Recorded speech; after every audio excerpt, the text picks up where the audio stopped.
66 tem a produção e apresentação de Luiz Saião, redação Alberto Veríssimo, e eu sou Beltrão, já aguardando a primeira pergunta.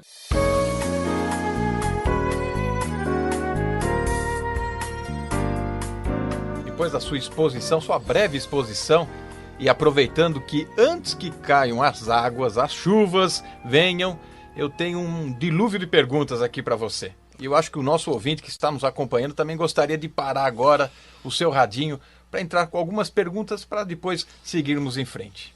Saião, quem eram os filhos de Deus e filhas dos homens? Você pode explicar um pouquinho melhor essa situação?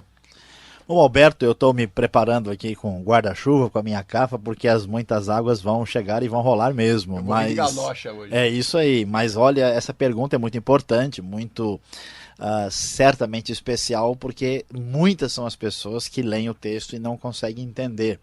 E na verdade não é tão fácil assim, há algumas tentativas de explicações para essa pergunta. A ideia é que esses filhos de Deus, que apesar do nome não parece gente muito boa aqui, eles vão atrás dessas filhas dos homens e produzem uma geração de gente perversa.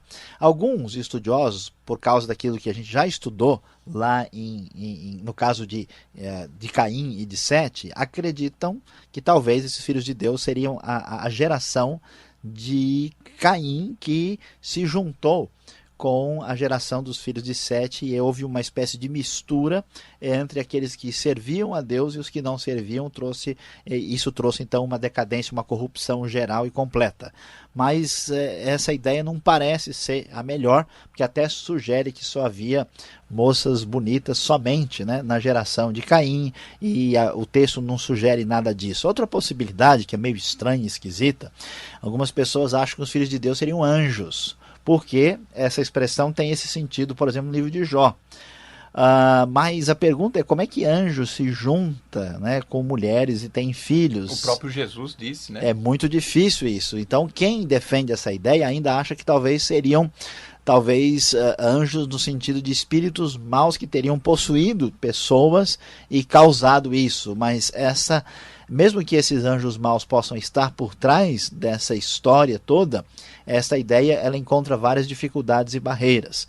A outra possibilidade é que filhos de Deus pode ter o significado de homens poderosos, reis, né? Gente de muita força política, e isso poderia significar o seguinte, que esses poderosos maus, por causa da sua riqueza e do seu poder, fundaram os primeiros haréns, e juntaram muitas mulheres, assim, destruindo aquela maneira de pensar correta que Deus tinha instituído na criação de Adão e Eva. Isso estaria de acordo com a ideia de que as coisas pioraram na geração de Caim, né, com Lameque, com Ada e Zilá, e agora, na época do dilúvio, há uma corrupção total, uma espécie de instituição da poligamia.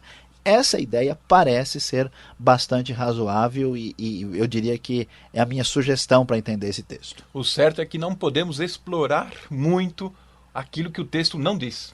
É verdade, nós demos isso como sugestão e não como uma coisa absoluta e definitiva. Então vamos entender aquilo que o texto diz e não colocar aquilo que o texto não diz.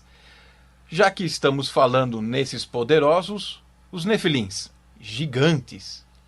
Que terra de gigantes era esta, né, da época bíblica antes do dilúvio? Podemos acreditar em super times de basquete, então? Pois é, a gente não tem certeza, né, se essa expressão ela realmente se refere à turma da NBA da época ou coisa do tipo, né, não sei. Na verdade, a palavra Nefilim, que é o que está no original, assim, por exemplo, que aparece na NVI, ela significa literalmente caídos. A tradição depois é que deu origem à ideia de gigantes, e tem sentido até. Agora a pergunta é, esses gigantes que são originados a partir desses casamentos estranhos, que gigantes são esses? São gigantes fisicamente, né? São monstros ou pessoas enormes, né? Ou são gigantes no sentido não literal? O que poderiam ser, de novo, pessoas muito poderosas, dominadores, né? Então, a possibilidade dessa ideia é grande porque, inclusive, a palavra hebraica significa caídos, que dá mais uma ideia de gente muito pecadora e perversa do que propriamente pessoa de muita altura. Então a possibilidade é essa, ou são pessoas gigantes literalmente, ou gigantes no sentido de poder. E se forem no sentido de poder, isso está de acordo com a decadência e a corrupção da época. É quase que inevitável, quando falamos em gigantes, não lembrarmos de quem?